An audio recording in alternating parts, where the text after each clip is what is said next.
God of the mountain. He's the God in the valley. God of the day. He's the God in the night. God of the mountain. He's the God in the valley. God of the day. He's the God in the night. Somebody sing with me now. God of the mountain.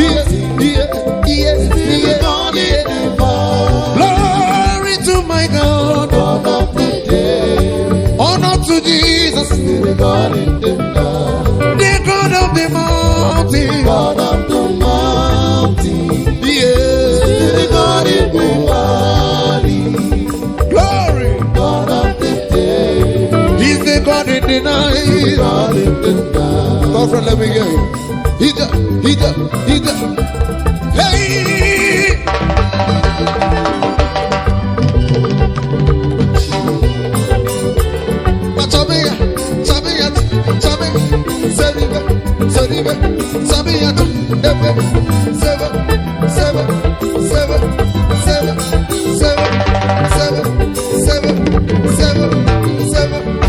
Glory! God of the mountain, it is the God in the valley. God of the day, it is the God in the night. The God of Israel is the God in the dot land. When trouble comes, amen, only He makes them right. I said in time of crisis, He will speak peace to me. My sister, when trouble comes, only Jesus, only He makes them right. God of Israelites is the God in the dot land. When crisis comes, only He makes them right. I will sing to Big God. I must make your name known to all generations in all the corners of the earth. Cause He know the things that no Lord. Jehovah Nissi is His name. I said, when trouble comes, so in us, only He makes them right. Somebody sing with me now. God of the mountain.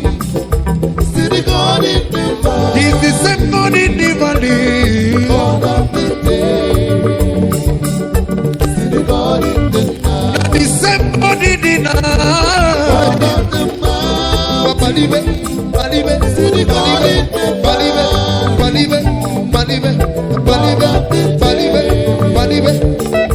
See the God in the night. Monso na moniru Jesus na monaso. Odigige ikuku agebe. Ebe ina dindu. Ebi ina buru kweze. Abubo je meri oke dide. Ntime nkume. Eze. Se nkume. Baby Jesus. Ababa wobe.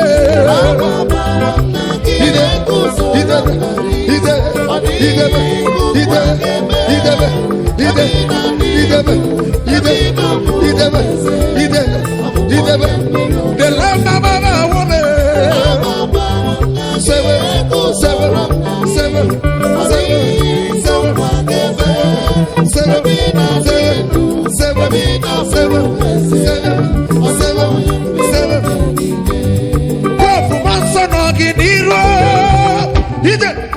Chubu nogi nazue. Monsono giniru gabani ratulu. Gani ratulu. Gabani ratulu. Ebona nidu. Ebona burajese. Ebona ibu kwanoje mberi oge dile. Nkube baby. Jesus.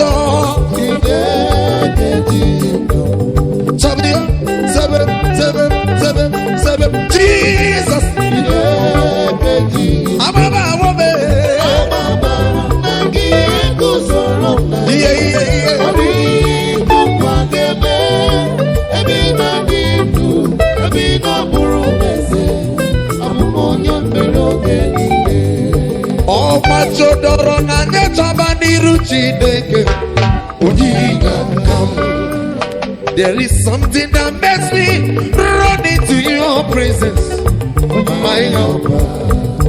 Ndị Igbo na ọma jodoro ka anyị chọwa n'iru Chineke ka o nyere anyị aka. In the time of trouble, Igbo unu chọọ n'iru Chineke ka o nyere anyị aka. There is something that makes me have a reason why I should come.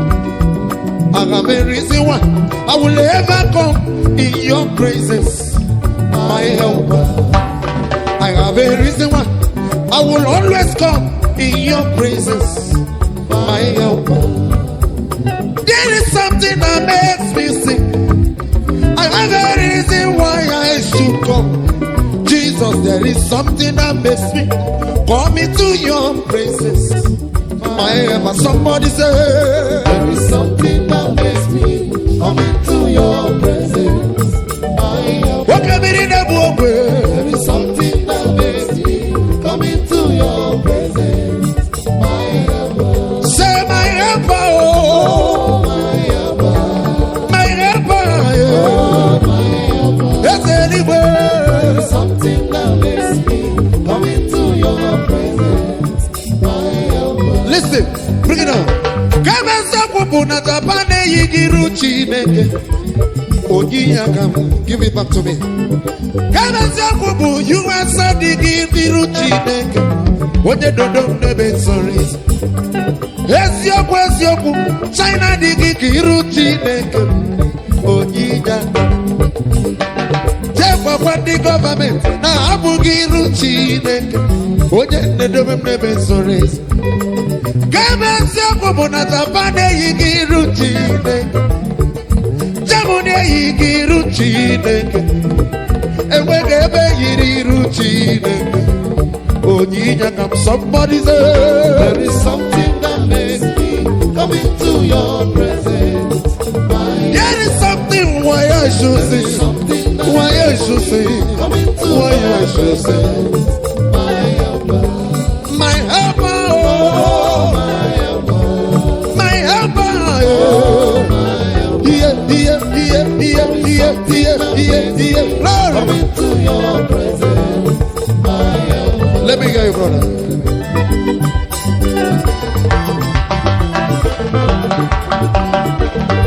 Say that. He did this. He did. He did it. He did. He did it. He did. He did. He did. He did. He did. He did. He did. He did. He did. He did. He did. He did. Bring it up. What's he become? Somebody Chineke. Konyere gaka. Anya na chụgharị wando gị chọba n'iru Chineke konyere gaka. Obiama na-achụ gị biko chọta n'iru Chineke konyere gaka. Ọ bụ Chudesogharị gị chọta n'iru Chineke onye dodo n'ebe zoro ezo. There is a reason why I will always sing. I have a reason why I will always dance. Nothing shall separate me from the love of Jehovah. Not even wealth shall separate me. Cause in your presence there is joy. Confirmations of your word. Revelations of your power. Dabira, Eweri Emere, Eweri Emere,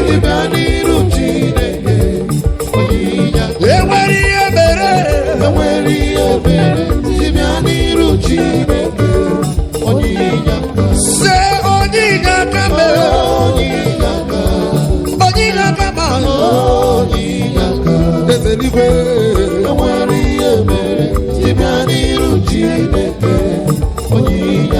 Yahweh, your name is Yahweh. You are a miracle walking God. Your name is Yahweh. You are Yahweh. Your name is Yahweh. You are a covenant keeping God. Your name is Yahweh. Everybody say Yahweh.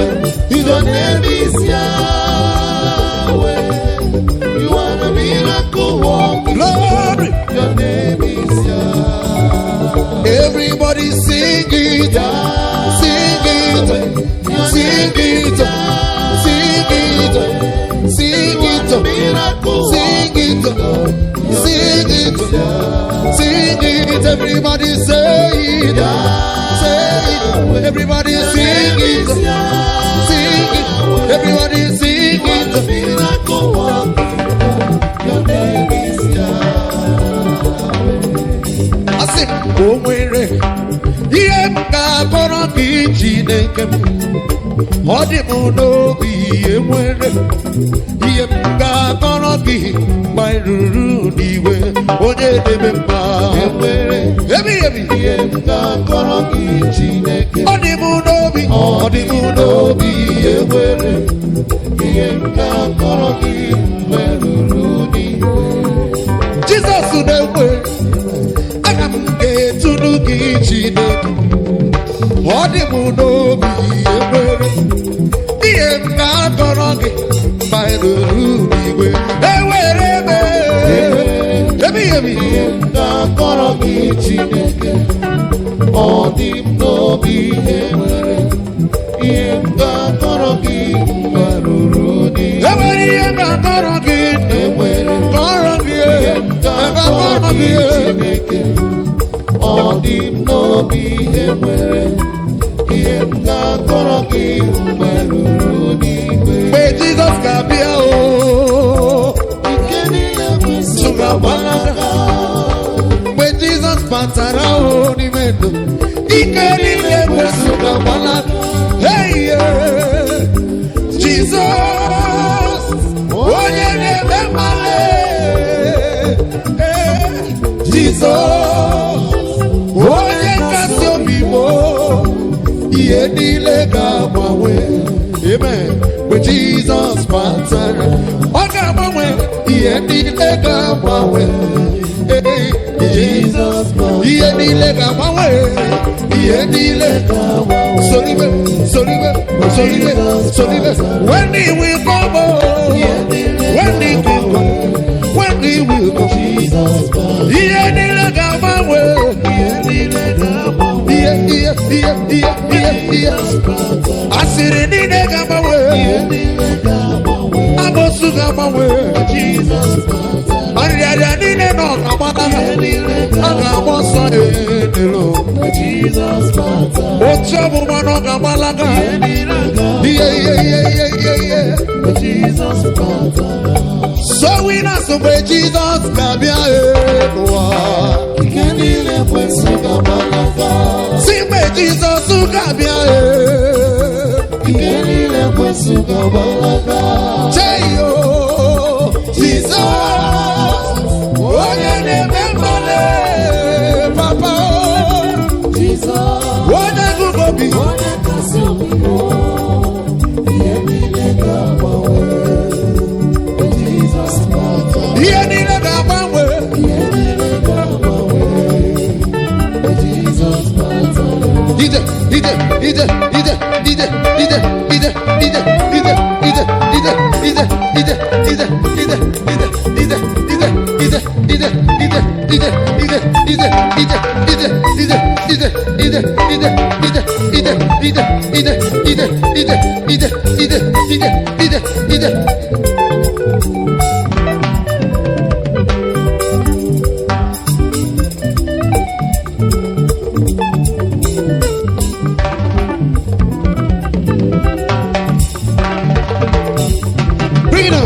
I wanna use you to fulfill my promise.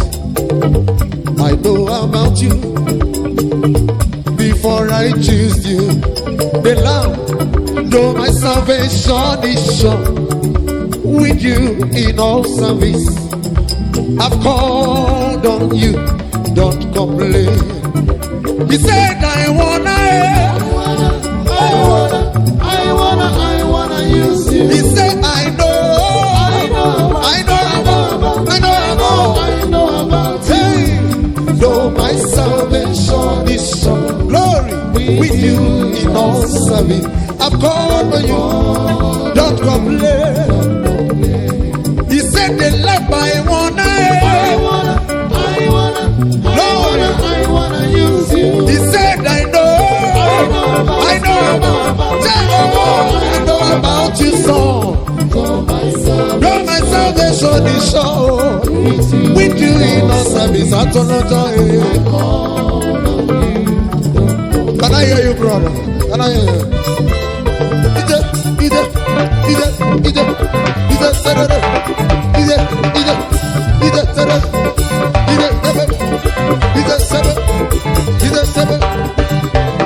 Hallelujah.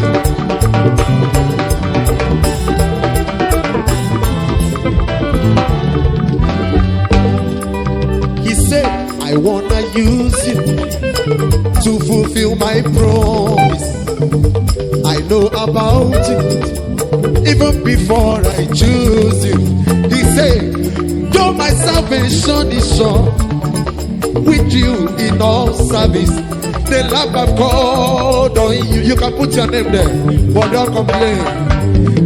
Though my salvation is sure, with you in all service, I've called on you. Don't complain. And Jesus said, I wanna use you. He said, I know about my salvation is sure. With you in all service, I've called on you. I've called on you. Glory.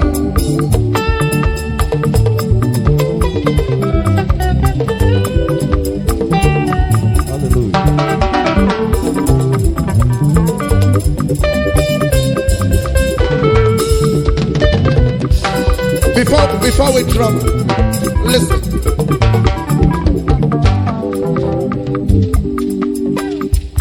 I want us to call him Yahweh. Before we drop in this session of praise, somebody give him praise. You are Yahweh. You are Yahweh.